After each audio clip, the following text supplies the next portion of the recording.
ಇತ್ತೀಚಿನ ದಿನಗಳಲ್ಲಿ ಚಿತ್ರದುರ್ಗ ಜಿಲ್ಲೆಯ ಚಳ್ಳಕೆರೆ ತಾಲೂಕಿನಲ್ಲಿ ಆಂಧ್ರ ಗಡಿ ಬಗ್ಗೆ ಹೊಂದಿರುವ ತಾಲೂಕಿನಲ್ಲಿ ಸರಗಳ್ಳತನ ಹೆಗ್ಗಿಲ್ಲದೆ ನಡೆದಿದ್ದ ಮೊನ್ನೆ ತಾನೇ ಶುಕ್ರವಾರ ಸುಧಾಕರ್ ಸಾಹೇಬ್ರ ಮನೆ ಹತ್ತಿರ ಓರ್ವ ಮಹಿಳೆಯಲ್ಲಿ ಕೊರಳಲಿದ್ದ ಚಿನ್ನವನ್ನ ಪಲ್ಸರ್ ಗಾಡಿಯಲ್ಲಿ ಬಂದು ಎಗರಿಸಿಕೊಂಡು ಹೋಗಿದ್ದಾನೆ. ಪ್ರಕರಣ ತಾಲೂಕಿನ ಪೊಲೀಸ್ ಠಾಣೆಯಲ್ಲಿ ದಾಖಲಾಗಿದೆ.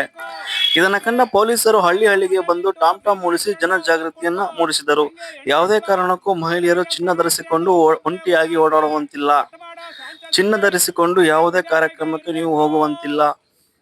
ಹಾಗೆ ಪೊಲೀಸರು ಹೊಲದಲ್ಲಿ ಕೂಲಿ ಮಾಡುವ ಮಹಿಳೆಯರಿಗೆ ಕೂಡ ಇದನ್ನ ತಿಳಿಸಿದರು. ಯಾವುದೇ ಕಾರಣಕ್ಕೂ ನೀವು ಅಪರಿಚಿತ ವ್ಯಕ್ತಿ ಬಂದರೆ ಅವರಿಗೆ ನೀರು ಕೊಡುವುದು, ಮಾತನಾಡಿಸುವುದು ಬೇಡ ಎಂದು ಎಚ್ಚರಿಕೆ ನೀಡಿ ಹೋಗಿದ್ದರು.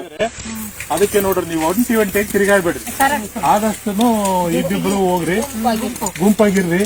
ನೀವು ಎಲ್ಲರೂ ನಿಮ್ಮ ಸ್ನೇಹಿತರಿಗೆಲ್ಲ ಹೇಳ್ರಿ. ನಿಮ್ ಸ್ನೇಹಿತರಿಗೆಲ್ಲ ಇರ್ತಾರಲ್ಲ, ಒಂಟಿ ತಿರುಗಾಡೋದ್ ಬೇಡ.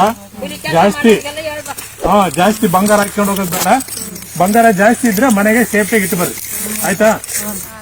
ನಿಮ್ಮ ಬಂಗಾರನ ಸೇಫ್ಟಿಯಾಗಿ ಕಾಪಾಡಕ್ಕೆ ಒಂದು ವ್ಯವಸ್ಥೆ ಮಾಡ್ಕೊಳ್ರಿ. ಎಲ್ಲ ನಿಮ್ಮೂರಾಗೆಲ್ಲ ಹೇಳ್ಬೇಕಮ್ಮ, ಆಯ್ತಾ?